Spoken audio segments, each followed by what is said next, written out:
Yuhu, apa kabar semuanya? Balik lagi sama gua Hendra Zaidan di Film Motion. Seperti biasa, gua masih akan memberikan rekomendasi film yang menarik dan juga beda untuk kita bahas dan kalian tonton dalam Film Motion List. Sesuai dengan judulnya, film-film yang akan gua rekomendasikan tentunya memiliki nilai ataupun value tersendiri dari kebanyakan film lainnya. Jadi kalau misalnya kalian tanya, kenapa kok nggak ada film-film Indonesia, kenapa nggak ada film Asia ataupun film lokal lainnya? Jadi gua memberikan rekomendasi film itu berdasarkan film-film yang telah berhasil di pasar global, tentunya baik secara komersial, secara festival, ataupun juga penghargaan. Jadi segmentasinya adalah penonton di seluruh dunia. Jadi kalau misalkan mungkin kalau di dalam dunia game itu kita bilangnya gue memberikan rekomendasi film-film berdasarkan film-film top global. Jadi setelah gue bahas film-film top global, pasti gue akan memberikan rekomendasi film-film yang bentuknya segmented. Jadi kayak misalkan film-film terbaik di Indonesia, dokumenter-dokumenter terbaik, film-film seni terbaik, series-series terbaik, dan juga masih banyak lagi. Jadi tentunya stay tune aja untuk menikmati setiap episode ataupun pembahasan film yang gue berikan. Tentunya pasti akan menambah wawasan dan juga pengalaman film kalian. Tanpa berbacot lama-lama lagi, kita akan langsung mulai. Tapi sebelum kita mulai, kita tonton intronya dulu guys.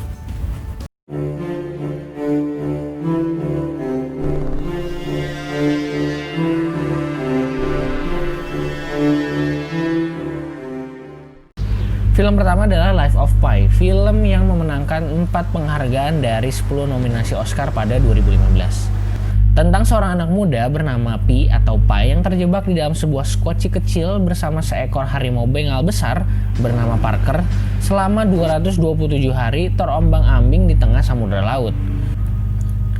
Visual yang coba ditampilkan di film ini menurut gua sangat dalam sekali. Walaupun visual 3D pada film ini sekitar 80 hingga 90% menggunakan CGI, namun entah kenapa bagi gua film ini memiliki sense visual yang berbeda dibandingkan film visual karya James Cameron seperti Avatar.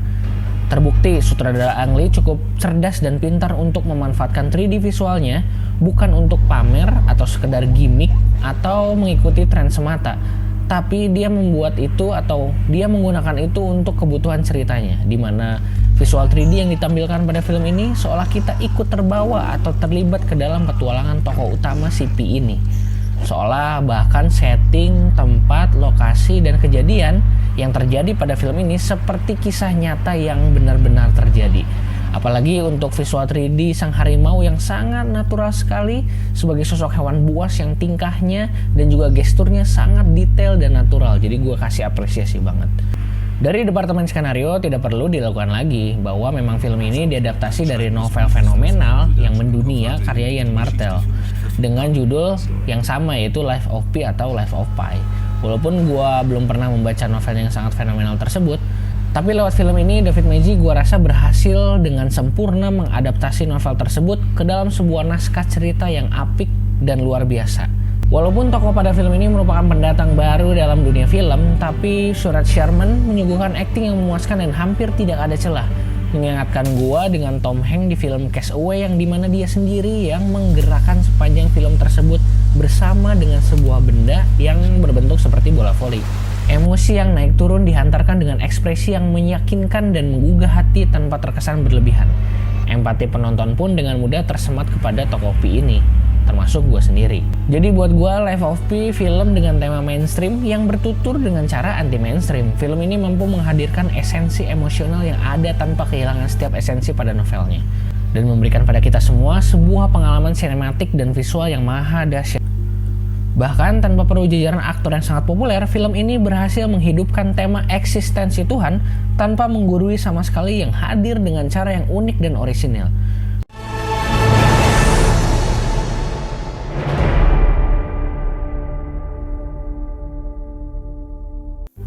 Film berikutnya datang dari tema rasisme dan juga kisah nyata yaitu 12 Years a Slave.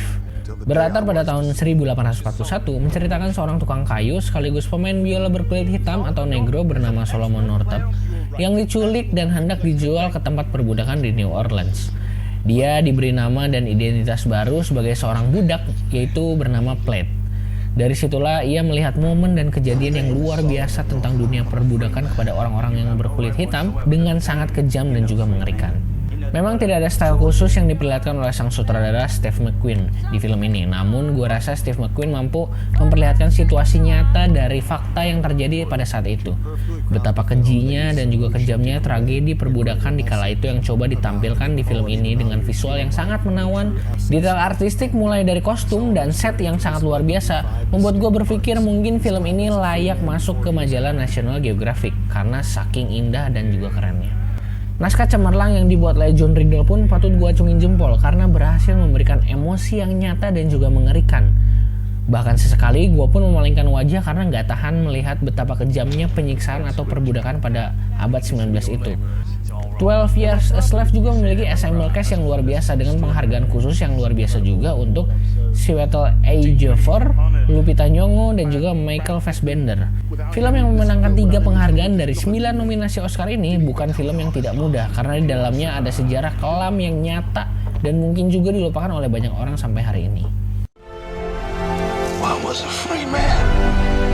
I'm not a slave.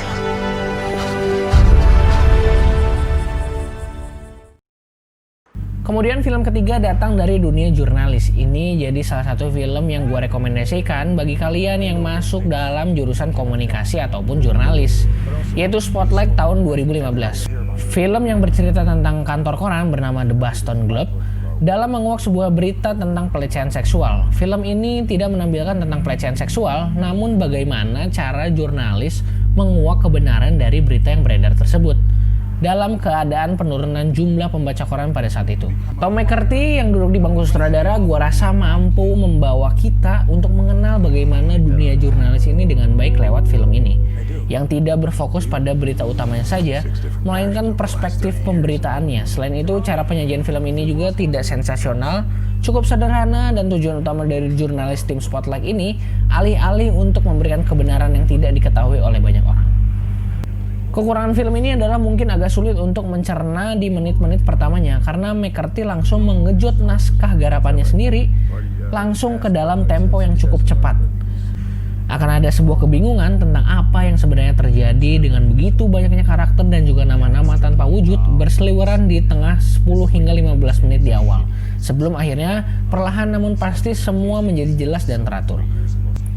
Spotlight diangkat dari kisah nyata pada tahun 2002. Pelecehan ratusan pastor pada jamaahnya terutama anak-anak kecil. Dalam film ini mengajarkan beberapa cara untuk melakukan liputan investigasi.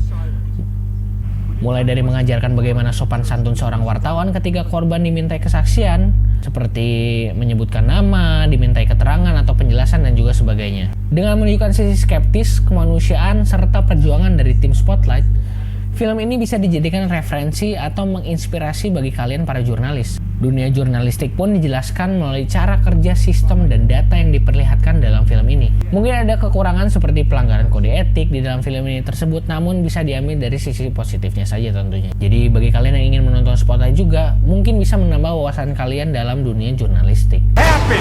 It could have been you. It could have been me. It could have been any of us.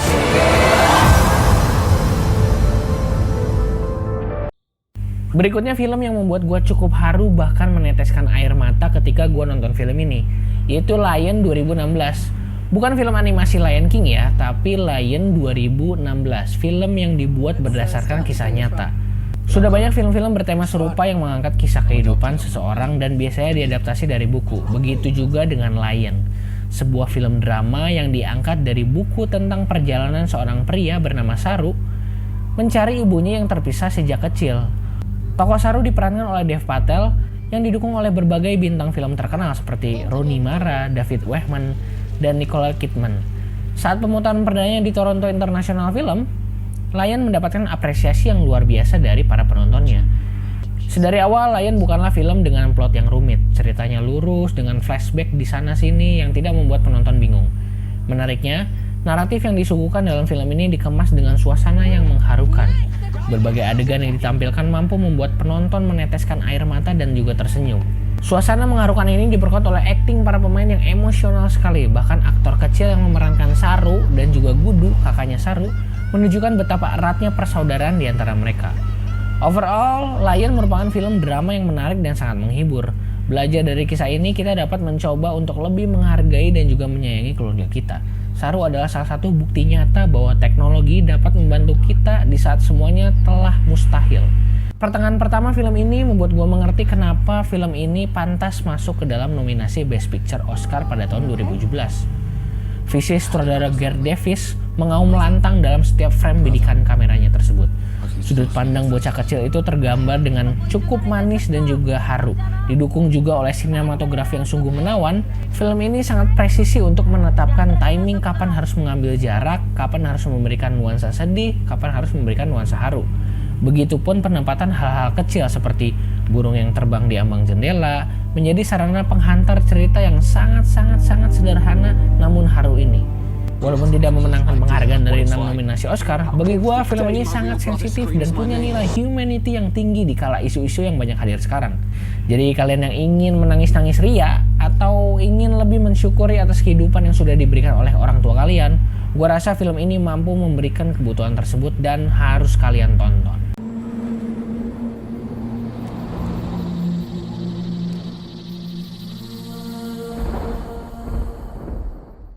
Dan yang terakhir adalah film yang juga diangkat dari kisah nyata dan sudah memenangkan banyak penghargaan dari festival film dunia seperti Golden Globe hingga Oscar.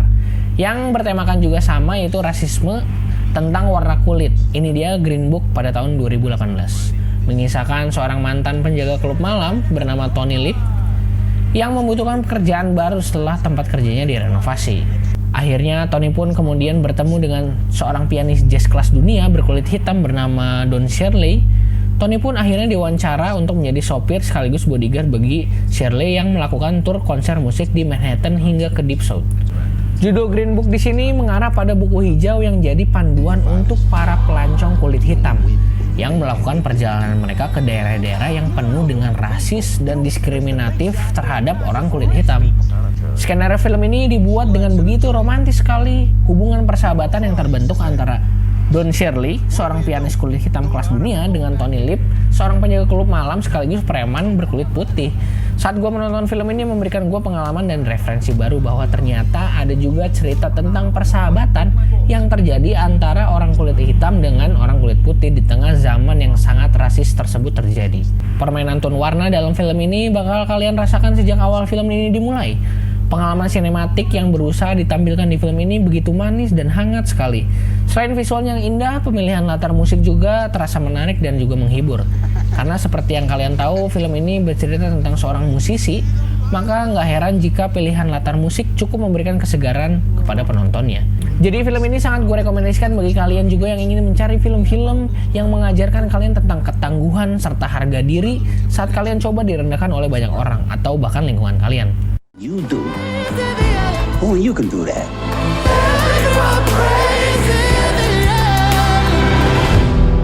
What do we do about the bone? So itulah rekomendasi film genre drama terbaik yang gue bisa kasih sama kalian untuk kalian tonton dan juga nikmatin di rumah.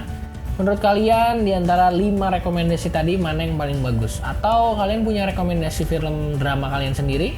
Tolong tulis komentar di bawah supaya gue tahu dan juga gue tonton tentunya kalau ada yang belum gue tonton. Sampai jumpa di pembahasan selanjutnya. Jangan lupa share, like, dan subscribe kalau kalian suka dengan episode gue kali ini. Dan kalau kalian punya saran ataupun pertanyaan, kalian boleh tulis di kolom komentar di bawah atau kalian kirim ke DM Instagram gue. Gue ada di Instagram di @hendrazaiden. Terima kasih yang sudah menonton sampai akhir video kali ini. So, see you in another episode guys with me Hendra Zaiden. Stay safe, stay at home, and cut!